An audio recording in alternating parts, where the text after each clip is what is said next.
So, this is potentially a bit of a sensitive topic here, but I believe this is something that definitely has to be said. Marriage, in my view, is an absolutely toxic coalition that has rendered us with a country full of damaged, mad women as well as weak, emasculated men. I don't see how the framework of marriage can be effectively used for a man to fulfill a woman with the emotional needs that she has, and where a woman can fulfill the spiritual needs of a man in the way that she does.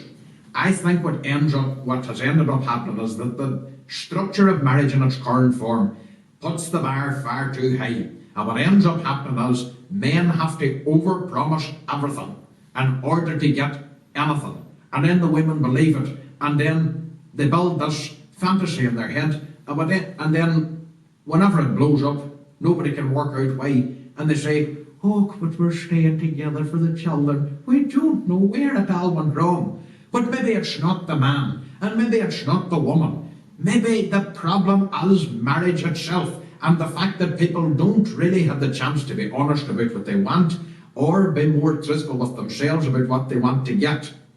So, in order to create this type of autonomy in terms of the way that you structure your family in King Ruairi'S Island, what I am happy to propose is the legalisation to become not just quite the pioneers, but second only to our good progressive neighbours in Iran, as the second country in the world to implement temporary marriage.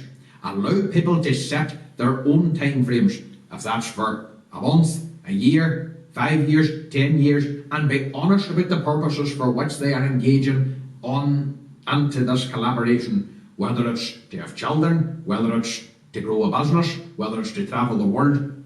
All these are valid reasons, but what you would do is you say what you're going to do and you stick with it, as opposed to just resigning to a lifetime commitment that nobody wants to be part of in the first place.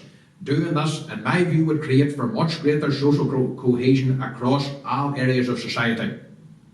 If you ask anybody who has truly ended up down in their luck, if you go to any orphanage, any addiction centre, any homeless shelter, and you get down to the crux of engaging with somebody who has truly ended up down in their luck, you are going to find at least 99 times out of 100 that the collapse of the family was the first domino that fell and their life falling apart.